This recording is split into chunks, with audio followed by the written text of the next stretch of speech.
Who's ready for some Sargon? Who is ready for some Sargon? Let's get this party started. Please make sure you have mounted the like button for me if you would be so kind. Please make sure you are subscribed to the channel. If you are not already subscribed to the channel, I stream Monday through Friday at 5 p.m. Eastern Time. We do Socialism Saturdays on Saturdays at 6 p.m. Let's see what Sargon of Akkad had to say about the whole James Lindsay woke right hoax affair. Is James Lindsay so afraid of the woke right, quote unquote, the so-called woke right, because he so calls them woke right? Because Christian he so calls nationalist them. is what he is objecting to. Now, I just want to begin. I don't really know what the woke right is supposed to be. It's pretty ill-defined, and I'm not a Christian nationalist. But what I am is an ex-liberal, and I see James Lindsay desperately clinging to a position that has basically become untenable. True. And will Very not true. suffice to deal with the problems of the future. True. And this is why I think you get phenomenon like Christian nationalism. Because as far as I can tell, the Christian nationalists are just not orthodox, but mainstream, not Christians who are not interested in forging new doctrines for Christianity, but would like to apply the existing doctrines of Christianity that they have to the current political environment as a counter to the woke left. And so James Lindsay is saying, well, these are the woke right. And it's like, okay, well, what are they going to do, James? Like, be normal, as normal was like 50 years ago? Because that seems to be basically all I've seen from them. Now, I'm just going to say, I'm not a big reader of the woke right. I don't read much Christian nationalism. And James Lindsay hoaxed the foremost Christian nationalist publication, American Reformer. Now, I've got to be honest, I've never heard of these guys either. So, no shade to be thrown. Sorry, guys. I just wasn't really aware, at least not to the best of my knowledge. So, it was just one of those things where it's like, right, this is a very strange thing for James Lindsay to be doing, because James Lindsay's got he's got something like 200 times, 20 times their following. True. On Twitter. He is a much bigger personality than the American Reformer is. And so it was just a very strange thing that out of nowhere, James Lindsay is shining a spotlight on an obscure right-wing publication and saying, see guys, this is the so-called hoax 3.0. This is the conceptual penis 2.0. We've got him this time, or whatever it was, the Nazi one that he did. And it's like, well, I mean, kind of. But also, if you actually read your article, James, what you're doing in this, and it's genuinely funny that they just left it up. He had published it under the name Marcus Carlson, but they just changed it to James Lindsay, and said, well, look, he stripped out the ideological substance, but retained the powerful rhetorical structure. Yeah, I mean, there's no doubt that Marx had a powerful rhetorical structure. But also, Marx complained and critiqued the liberal bourgeoisie of his day. And a critique of the liberal bourgeoisie. Communists don't like liberals, guys. Communists consider liberals to be the enemy. They call them neoliberals. That's not a good term. Anyone who says that liberals are communists are lying to you. Is appropriate now. Now, it's not the same critique. And to be honest with you, I found the article not brilliantly written, actually. I think actually it probably should have been apparent. I mean, a rising spirit is haunting America, the spirit of a true Christian right. Moreover, all the existing powers that come on, this shouldn't have passed muster. If anything, you should have asked Marcus Carlson, why are you kind of hamming it up on the Communist Manifesto? Yep, I agree with him. Because that's obviously what this is. And even if this was from an actual author. Now I will say this. My first reaction was honestly exactly the same as Sargon's on this. I was like, how the fuck didn't these people know it was the Communist Manifesto? For exactly that same reason, for that line, a rising spirit is haunting America. I saw that. I was like, oh, this is the Communist Manifesto. But I also have to be fair here, and I have to be like, you know, I feel like I have to be intellectually honest. I talked about this a little bit the other day. I'll say it again. James Lindsay rewrote 86% of the content in this article. I am a crazy person about this stuff. My head is in the far left all the time. I read the Communist Manifesto multiple times. I've taught the Communist Manifesto. I've done Communist Manifesto book clubs. I would recognize the GD Communist Manifesto anywhere. And I think the same is probably true of Sargon. So he and I are not the best, like, judges of, is this obviously the Communist Manifesto? Because we are people who are nerdy and wonky about this and can recognize it on sight, whereas like normies can't do that. Most normies haven't even read the Communist Manifesto. Now everyone should read the Communist Manifesto. I definitely recommend you do. It's a really quick read, but it's like, should I have the expectation that normie conservatives can recognize the Communist Manifesto when James Lindsay has rewritten 86% of it? I do think that's a little bit unreasonable. So I had my initial reaction exactly the same as him. I was like, they should have recognized this. Conservatives suck. They always get it wrong. Da da da da da. But then I was like, you know what? That's kind of really not fair. And I want to be a little bit. I want to have a little bit of grace. This isn't brilliantly written, so you'd be like, well, it's a bit lumpy, to be honest. But anyway, the point being, it's mostly a critique of liberalism and the liberal order and the liberal elite. And the way that is essentially unresponsive to what has happened here. And I mean, this is genuinely like, there are lines where it's just obviously the Communist Manifesto, and this should have actually been pulled out. But there are genuine critiques of liberalism that Marx got right. And I mentioned this on Twitter, and I got a lot of pushback from classical liberals saying, how can you say that? And it's like, well, because the critique is not... Because that is the goal with this whole woke right bullshit narrative. Like I said earlier, James has had... we have watched multiple interviews with James. We've listened to James's podcasts. We looked at James's tweets. James has two criteria for the things that will make you part of the woke right. Number one is that you don't unequivocally support Israel. If you don't support Israel and every single thing they do and every single person they kill and all this stuff, you are on the woke right. Number two is, if you are not a classical liberal, you are considered to be part of the woke right. So there's a reason that Sargon was getting all this pushback from liberals, because being a classical liberal is a requirement to not be classified as woke right. Wrong. What is wrong is then the direction that Marx takes it.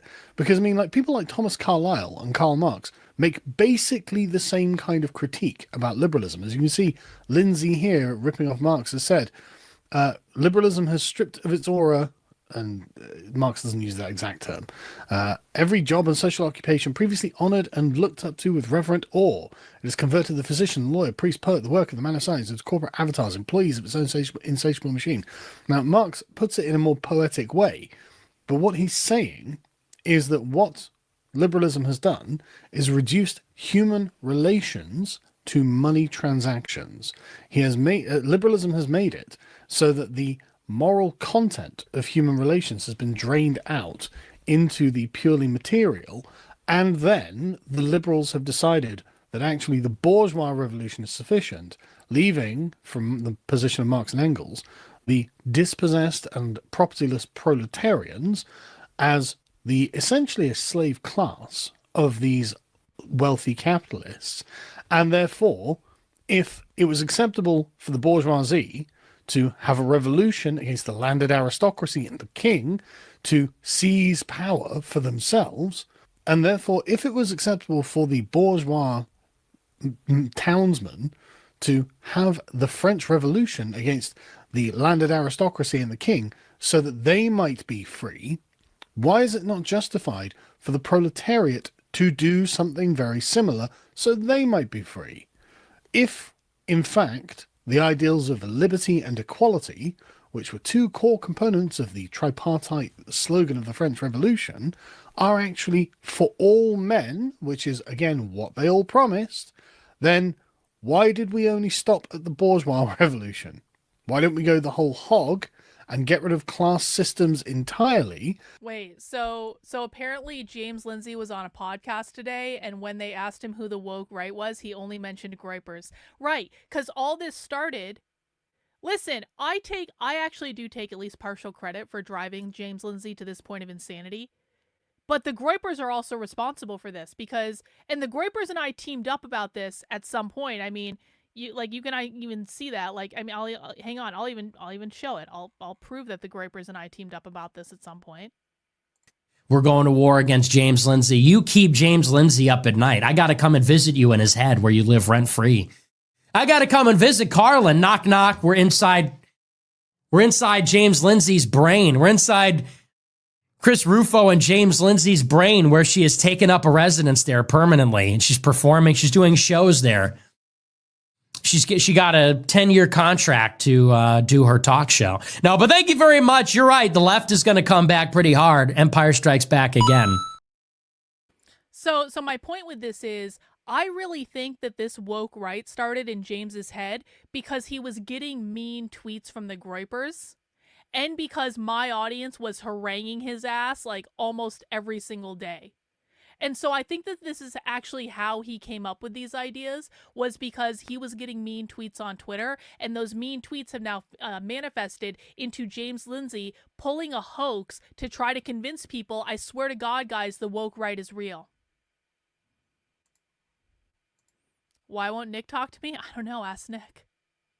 Ask him. I don't know. Listen, like, Adam Green said this to me too. Adam Green, he was like, Nick won't even talk to you, and he blah, blah, blah, blah, blah. And I was like, you know what? First of all, I'm not actually that offended. Like, on it, like low key, I don't have the clout for Nick, and I understand that. Like, Nick talks to people he can get stuff from, so I understand that. I don't have the audience for it. I don't want that type of clout, and so that's cool. But it's also like,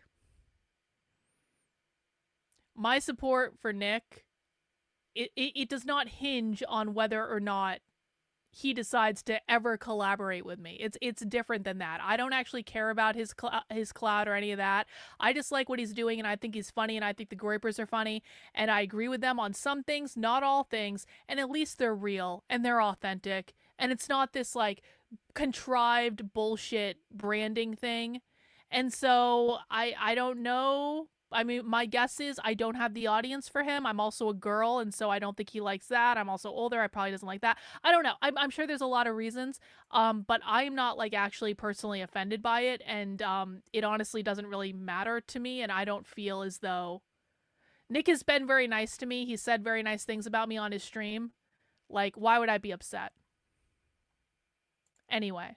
So that everyone can be in that same place.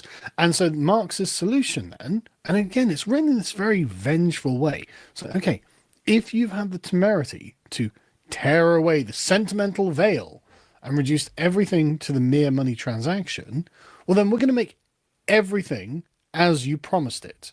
We're going to go the whole way. We're not just going to stop where it's convenient for you, where you have an underclass to exploit. Now, my understanding of this is because I've read a lot. Hang on, we got a super chat from LK. Remember the Korean president's failed martial law takeover? Yeah, that lasted about 2 hours. Opposition party just made universal basic income a part of their party platform. So it turns out the North Korean president, or not the North Korean, the South Korean president that declared martial law was right about the opposition party being commies. I'm not going to insinuate that I agree with martial law being declared. I don't know the situation. I don't know what's going on in South Korea. I don't know. But that was crazy, wasn't it? Like the president declared martial law. It was over in 2 hours, and now the president's going to get impeached, or maybe he already has been impeached. I don't know, but South Korea is crazy. Thank you for the super chat, LK. I appreciate it. What am I knitting? I am working on the West Knits Mystery Knit-Along Shawl. I'm not in a good place to show it right now because I'm in the middle of a row, but thank you for asking. Of Marx, of liberalism, of fascism, of pretty much anything. And I've done a degree in this.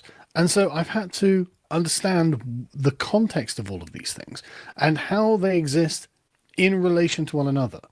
Marx comes after liberalism for a reason.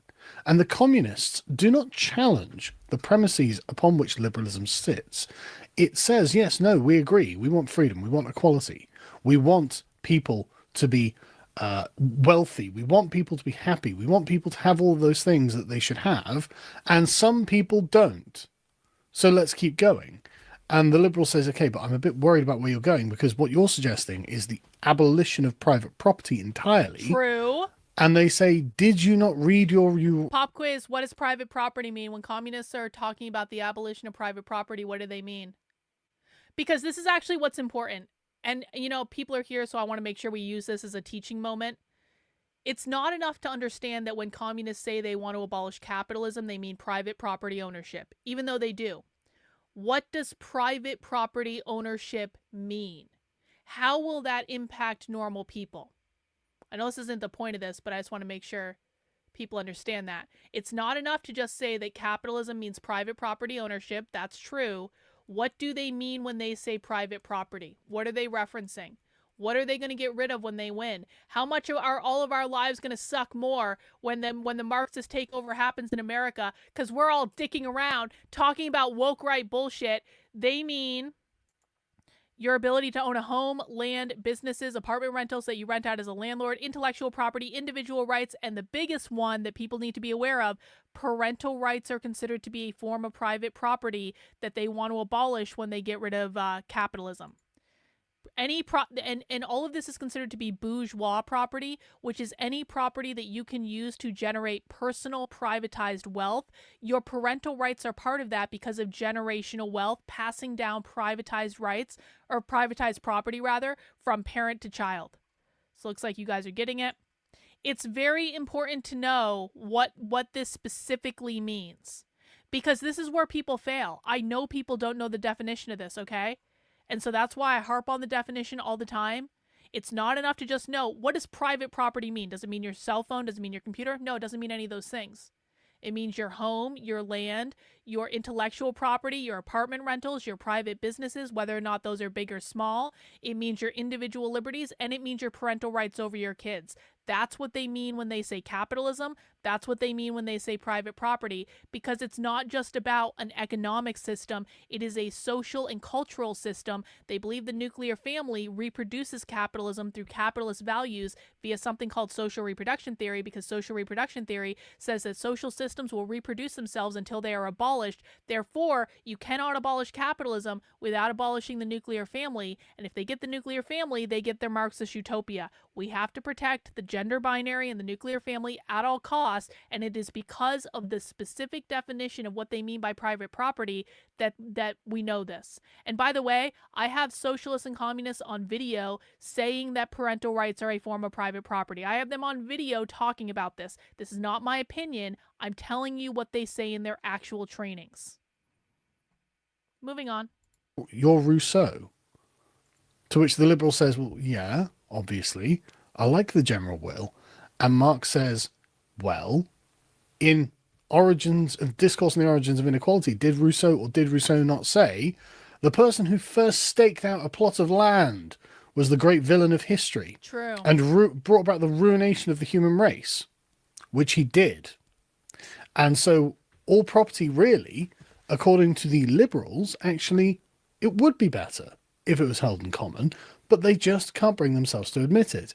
And they default back to John Locke and the sort of Hobbesian types of liberals who say, well, I came into a society to restore to protect my private property rights, which is totally reasonable. But if you also want to have the freedoms of the state of nature and the equality that was earned or possessed but in the state of nature, well, the property is the thing that's holding you back. And so the communists have a point, according to the Liberals' own doctrine. And that, I think, is why all of the classical liberals, James Lindsay among them, are terrified of Karl Marx. Because if you don't follow a philosophy that promises liberalism and liberty and equality in equal measure, which I don't, I'm a traditionalist, I don't follow any kind of ideology. I think what we should do is what is actually in keeping with what we have already done and seems to be in our own best interest going forward into the future, for ourselves, for our children, for our children's children, etc., for the country as a whole, for all manner of different things that exist in human lives, right? Not just liberty and equality. There are other important things that we need to take into account. But for the people who are worried about liberty and equality, well, Karl Marx has a point to them. And to them, he's scary. To me, he's a lunatic. To me, he is just another step on the path of liberalism. I don't care. I'm not for the original path. I used to be, and then I properly understood what the whole point of this was. And as Rousseau puts it in the beginning of The Social Contract, it's the sundering of bonds between man and his fellow. And actually, I think that's a terrible thing. I think it's the content, the moral content, the worthwhile nature, the worthwhile content of human life is in the bonds that we have with one another. And we should care about them and cherish them and take them very seriously, not just arbitrarily sunder them. But again, I didn't live in 17th century France. Things were probably very, very different there. I didn't live in 17th century England. Things were probably very different there. I live in the post-liberal era, and I'm worried about the quality of the social bonds that we have. But anyway, my point being, if you're a liberal, Karl Marx is a worrisome figure to you. If you're not, why would you care? I don't think there's actually going to be a communist uprising, and yet here we are talking about Karl Marx in the year of our Lord, 2024. Okay? Oh, you said Karl Marx had a good critique of liberalism. He did. And lots of people have had good critiques of liberalism. Lots of liberals have had good critiques of liberalism. Lots of reactionaries, lots of communists, lots of fascists. It is possible to call balls and strikes. What I mean by that is you don't base your opinion. That is a horrible freeze frame for Carl. Hang on. Let's get a better freeze frame. That's much nicer. Okay. I don't like doing people dirty on the freeze frame when I'm not actually mad at them about something.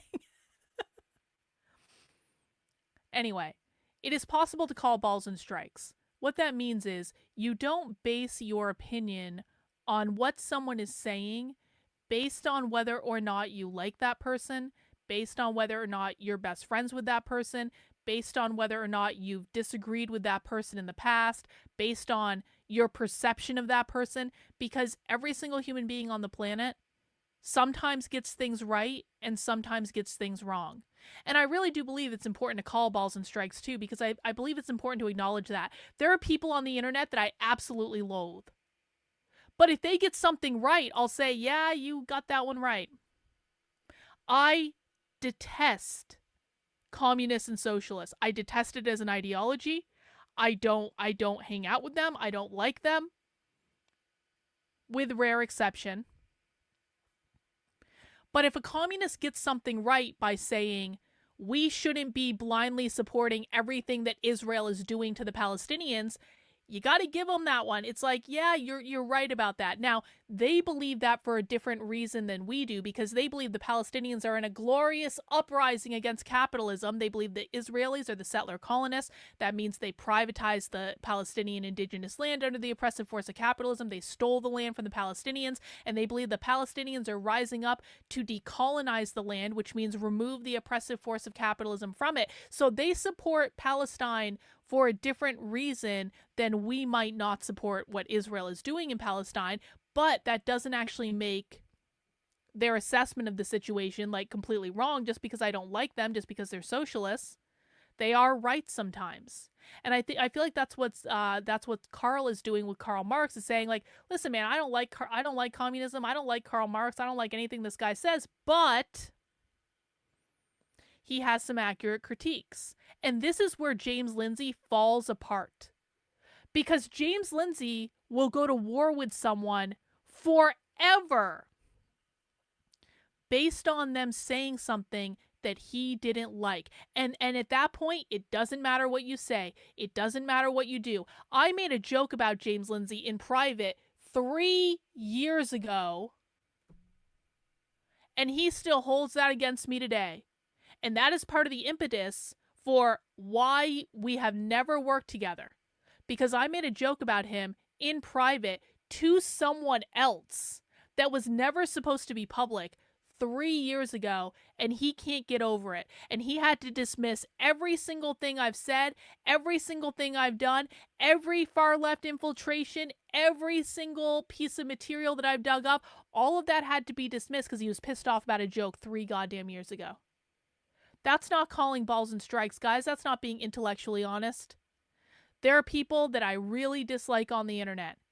But if they get something right, I will say they're getting it right. I will say I agree with them, even if more generally and more broadly, I don't like them. I don't want to hang out with them. I don't want to agree with them. And that's exactly what Sargon is doing with Karl Marx, is saying we have to call balls and strikes on these things.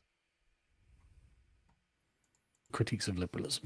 Lots of reactionaries, lots of communists, lots of fascists. A lot of people can see the problem, but that doesn't mean we have to agree with the solution. And also, it doesn't mean that you can say, ha, Karl Marx said the same as you about liberalism, therefore you're a Marxist. Yeah, No, exactly. No, that's not that how means that we're all works. looking at the same thing. That means there is a perennial problem with liberalism that all of these other people are standing around and pointing, going, hey, that is a problem. And if they're all coming to the same conclusion, even though they all share wildly different perspectives and political ideologies, don't you think that says something about the problem with liberalism rather than the problem with everyone else? If literally Thomas Carlyle to Karl Marx can agree on the problem with liberalism, then maybe that's the problem, and maybe the liberals have to own up to it. Maybe they have to admit that actually a kind of a priori rationalistic ideology that imposes itself where it might not be appropriate actually doesn't have all the answers. And since we've lived in the liberal post-war consensus, we can actually fairly lay at the feet all of the problems that we have now. These can all be attributed to liberalism because there isn't another governing philosophy that we can point to say, well, this other philosophy is the reason. And you say, well, this is just woke ideology, which is a liberal ideology manipulated through classical liberalism by communists using its own principles to arrive at a point where now liberalism means protecting the minority from the majority. Okay, great. That's essentially what we have resolved back to. And the classical liberal says, well, I just want to go back about 20 years. It's like, okay, but you can't. You're always going to be in a position where the idea is developing forward into time, and I'm sorry to tell you that there's no reactionary liberalism that you can go back to, because everything you wind the clock back to, the same arguments will apply, and you will find yourself, giving over, yeah, that's true, okay, fair enough, maybe we do need to take care of minorities or something, It's not something that can just be wound back. And also, you've cut your own legs out from under you anyway. If you would say, well, look, the multiculturalism didn't work, right? The great liberal project of multiculturalism didn't work. And actually it created a really undesirable set of circumstances where now we actually are living cheek by jowl with a bunch of people who could become jihadis at any time. What are you going to do about it? Well, the answer is not, well, we're going to just deport them then, because obviously they shouldn't be here. They're a threat to the liberal order. They're a threat to us personally. They don't respect our rights. They don't respect our culture. They don't respect our countries. And a lot of them just openly say they're trying to take over. Well, what can you do about it? Well, they've got exactly the same civic rights as you do. Now what? You can't do anything to them. You can just watch them multiply, spread their ideology. I guess you can say, no, that's jihadism. We're going to lock down that. But I mean, that is exactly the problem with liberalism. Liberalism means the left wins. Full stop. Liberalism means the left wins. We need to try something else. Hey, Roslyn. Hey, Carlin, how goes the knitting? So you guys are just asking about this. So I've been in a little bit of a better place to show. I'm working on the West Knits Mystery Knit Along right now. I'm not that far into it because I had to go back and fix a mistake that I made. But I'm working on the second part. I'm working on these little bubble thingies, another row of these little bubbles. It's in a nice deep purple and white, which I think is going to look kind of cool. Thank you for the super chat, Roslyn. I hope everything's going well down there in Adelaide. We're constantly fighting against this. Are we just going to be in a constant war with Islamic extremism forever, are we? Actually doesn't sound like a very good solution to me. And actually, I think there are other people who might have other solutions. True. And they might not be liberal solutions, but they might at least stop children from being blown up. That might be ideal. And if the question is, do I want a liberal solution or do I want children not to be blown up, I'm taking the kids not being blown up. And that really is the crux of the issue and why people like James True. Lindsay are afraid. True. Because And it's classical... and it's the same thing with the queer bullshit in the schools. If I have to accept that queer books are allowed in schools, unless some parent fights the months or years long battle to get them out of schools, and by the way, those usually never work and they're almost always replaced. If I have to accept that queer books will be taught to kids in schools, I would rather have a giant bonfire in the parking lot and burn all those books. I would rather enact laws that prohibit the publication of those books for like 10 years so we can have a moratorium so it can settle itself out. I would rather jail any teacher that teaches a minor about queer ideology until they decide that they're ready to start following like the rules and not teach minors these things. Are those liberal ideas? No, those are really fascist ideas. But you know what? We have an actual problem. We have a problem with upwards of 40% of kids in some schools believing that they are not a boy or a girl. This might seem like a small thing, but it's not a small thing, because one of the things that the left wants to do is abolish the gender binary. That means men and women. The reason they want to abolish the gender binary is because the gender binary upholds the nuclear family. They also believe the gender binary was created by capitalism in the first place. If the left gets their way, we will have a world of non-binary people that don't uphold normative capitalist structures which support the ownership of private property, and more specifically, parental rights in this case. So I don't want queer stuff taught in schools. I don't want queer stuff taught to kids because it is teaching a fundamentally subversive anti-American ideology, and it's doing it in schools all over the country, in every single state, red states and blue states, and that's why so many kids think they're genderqueer, gender non-binary, gender non-conforming. It is all coming from this far left ideology. And so for my money, if I have to decide between children being taught a far left ideology that very literally teaches them that gender does not exist from the time they're 5 years old in the public schools, or banning and outlawing the teaching of that ideology, I'm going to choose the banning and the outlawing of that ideology, and it's not even going to be close. Ban it, burn all the books, put anyone in jail who teaches it to kids. We have a 10-year moratorium on publication, and we let things settle out, and we see if the kids go back to normal. And then, after that's over, we can talk about publishing your queer bullshit again. That's how I feel about it. Rottweiler, thank you for the super chat. The problem classical liberals don't see is that liberalism works fine on an individual basis, but on a societal level means being tepid for the sake of not offending people and getting called fascist. That's exactly right. That's exactly right. If we embrace classical liberalism as an ideology, that means the left gets to continue doing every crazy thing that they're already doing and only escalating. I see this all the time. In my heart of hearts, I'm an anarcho-capitalist. I don't believe the government should exist. That's in my heart of hearts, though. That is in my ideal world. I don't live in my ideal world. You don't live in your ideal world. And in the world that we live in, anarcho-capitalism is not going to solve the problem because libertarians can't organize to save their asses. Like, it's just an impossible feat to even accomplish. And so even though that is my ideal, I also have to acknowledge that there are realities at play, and I don't want the left to win. I don't want communists and fascists to win. And so if I need to advocate for a little bit of fascism, just a little bit, to ban all of the craziest stuff in schools, then I will absolutely do it. Because sometimes you have to do what's necessary, not what your personal feelings are. Not everyone gets a pony. Life is not fair. We don't always get our way. It is not a perfect world. You have to deal with what is happening right in front of you, and if you can't do that, then the left is then the left is going to win and we're all fucked.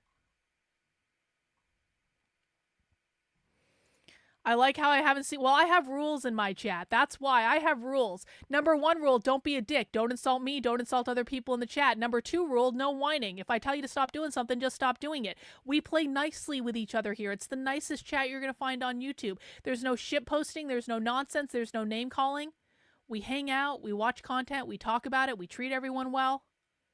What an amazing concept. Welcome, Edgelordy. Glad you're here. Liberalism works for a homogenous Anglo population. It is basically the English version of Sharia law. It is how we govern ourselves when left to ourselves. Yes, of course I agree with all these things. However, we are not in that position now. We are not a homogenous population anywhere in the Anglosphere. We are not left to govern ourselves. We have lots of people with the same political rights as us making claims that are kind of crazy when you think about it and are just growing in number. We have to really start thinking about this. This is not a game. This is the future of our civilization that we are selling out and saying, well, I just want to commit to classical liberalism. It's like, okay, they don't. And they're already electing their own politicians. Yup. This is something that classical liberalism does not have an answer to. And an answer needs to be found. And I think what James Lindsay should ask himself is, what is it you think you're going to lose? That's the question. Because most people act from a position of personal self-interest, and that's totally reasonable. It's not entirely unfair at all. And so what does James Lindsay think he'll have deprived from him? And I think the answer that he would come to is the kind of perfect state of grace that he thinks the civilization resides in when it is and can call itself classically liberal. It's like, okay, but I think we've already gone past that point. I think we're already a fallen civilization by that standard. And I'm afraid it's not going to come back by just repeating the old mantras of the old order and saying, well, if we just commit to 90s liberalism hard enough, then suddenly we win. It's like, no, I'm not sure that's true. And moreover, I think it's actually a kind of dereliction of duty and moral cowardice to suggest that the solutions of the past that didn't work and got us to where we are now are also the solutions of the future. True. I don't think that's true. And like I said, I don't know the answers. I don't know where we're going to go. I know, though, that there is clearly a new world trying to be born. And people like James Lindsay are standing in the way of that. True. I don't think the Zoomers are going to wait around forever. I don't think they're going to wait around and sit there and go, well, I guess we'll just tick-tock, tick-tock. Classical liberalism will work just fine in a minute. And I know this because I used to be a classical liberal. I wanted it to be the case. And in my heart of hearts, I'm an Englishman. So all of the abstracted English traditions that we call classical liberalism, of course, still hold. I want there to be all of these things. But reality has moved past us. We have to accept that things are different now and that simply appealing to the past is not going to work. We have to have an eye to the future. This is what progress looks like. We're going to have to just get used to it. Yeah, I think. Why is James? I think that was actually. Hang on, we'll get a nice freeze frame. There we go. I think that was actually a really fair assessment. I mean, basically, it seems as though we are aligned in how we're looking at this, and I have to say I'm pleasantly surprised. I haven't listened to Sargon of Akkad in a really long time. I don't listen to the Lotus Eaters podcast. That's no shade on them. I don't listen to anyone. I focus on my own thing. I spend a lot of time listening to communists and socialists. There's not a lot of time left over for other content on the internet, but I'm actually really pleasantly surprised by this analysis. I'm pleasantly surprised to see him pushing back on James so hard. I wish there was a reality in which I could have a conversation with Sargon about some of the evidence that we've been acquiring about the far left and kind of overlap, because I don't go into the philosophy. I look at what is happening in the real world right now. I look at primary source evidence coming out of their trainings, their conferences, things like that. I think it would be a really interesting conversation. I don't think that'll ever happen for probably many reasons, but I think it would actually be a really interesting discussion if it ever did happen. Because it does seem as though he's just got a good head on his shoulders, and he's saying listen, this is maybe not necessarily the way I would do it, but we have to live in reality here. And I think that that's actually the message that needs to be articulated. Is, again, I said it before, I'm not a fascist at heart. I'm really not. I don't care what people say and what people do. However, I am deeply committed to, I don't want to live in a Marxist utopia. I am deeply committed to the idea that I don't think children should be taught that they're non-binary. That's not going away. Donald Trump isn't going to fix that. Abolishing the Department of Education isn't going to fix that. School choice isn't going to fix that. It, like, none of that is actually going to fix the primary problem because Donald Trump doesn't even understand what the primary problem is. So at some point, you have to take a little bit more drastic measures in order to fix the problem. And so I don't know. I think it would be an interesting discussion. I doubt it'll ever happen. I barely interact with anyone on the internet at this point because I think all content creators fundamentally suck. And none of them are interested in the truth. But maybe dare to dream. Maybe someday.